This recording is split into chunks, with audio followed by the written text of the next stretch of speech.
Good morning students. पिछले lecture में हमने चैप्टर नंबर 8 स्टार्ट किया हुआ था। इसका नाम है सूक्तिस्तबकः।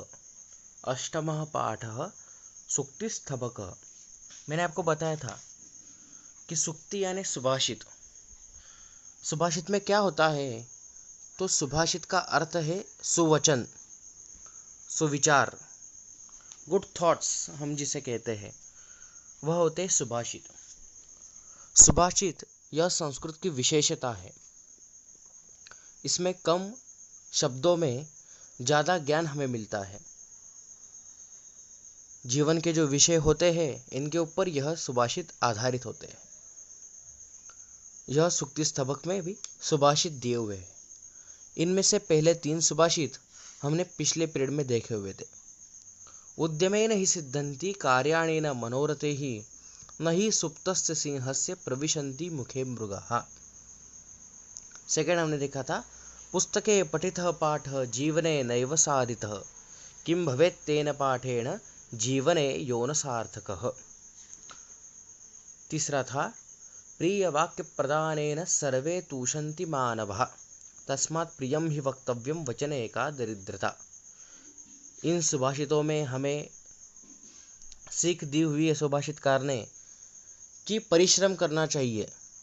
परिश्रम करने से ही हमारे जो मनिच्छित जो काम होते हैं, जो कार्य होते हैं, वह सफल होते हैं। सिर्फ मन की इच्छा से नहीं, परिश्रम से होते हैं। जो पाठ हम पढ़ रहे हैं, अगर वो पाठ हम जीवन में लाएंगे तभी वह ठीक से हमें समझ में आएगा, तभी वह सार्थक होगा। और तीसरे में था कि हमें प्रिय वाक्य बोलने चाहिए। प्रिय वाक्य बोलने से मनुष्य प्रसन्न होते हैं, इसलिए हमें क्या करना चाहिए? तो प्रिय वाक्य बोलने चाहिए। प्रिय वाक्य बोलने में कौन सी गरीबी है, दरिद्रता है, ऐसा सुभाषितकार हमें कह रहा है। फोर्थ सुभाषित, गच्छन् पीपीलको याति योजनानां शतान्यपि अगच्छन् वेतनेयोऽपि पदमेकं न गच्छति। फिर से एक बार देखो, गच्छन् पीपीलको याति योजनानां शतान्यपि अगच्छन् वेनतेयोऽपि पदमेकं न गच्छति। पिपीलक का अर्थ है, पिपीलकः यानी नर चींटी। तो यह कह रहा है सुभाषितकार, चलता हुआ चींटा भी सैकड़ों योजन यानी सैकड़ों किलोमीटर आगे चला जाता है। आपको पता है चींटियों का जब समूह निकलता है, जो लाइन से निकलती है चींटियाँ, तो वह किलोमीटर तक सीधे सीधे चलती रहती है, एक के पीछे एक। इसलिए वह कहता है चलता हुआ चींटा भी सैकड़ों योजन आगे चला जाता है, किंतु न चलता हुआ अगच्छन वेनतेय। वेनतेय यानी गरुड़, वह पक्षी है, वह उड़ता है आसमान में ऊंचाई पे। तो वह कहते हैं न चलता हुआ गरुड़ एक कदम भी आगे नहीं जाता है। जिस प्रकार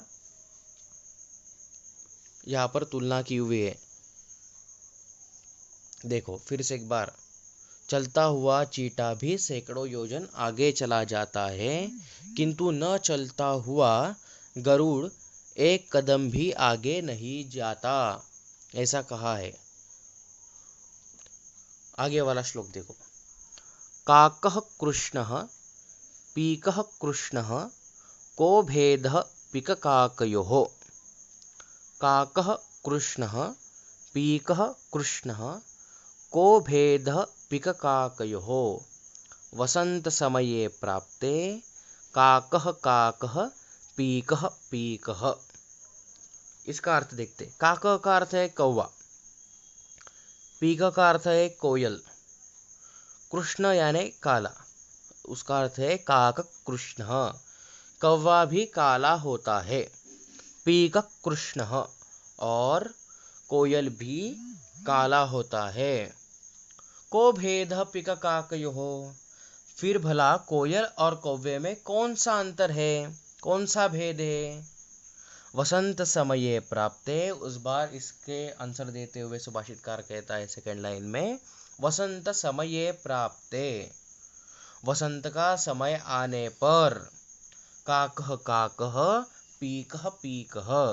वसंत का समय जब आता है तब पता चलता है कि कौवा कौवा ही पहचाना जाता है और कोयल कोयल, क्योंकि कोयल क्या करती है वसंत का समय आने पर मीठे गीत गाती है, मीठे गीत सुनाती है, इसलिए कौवा कौवा होता है और कोयल कोयल, वह हमें पता चलता है।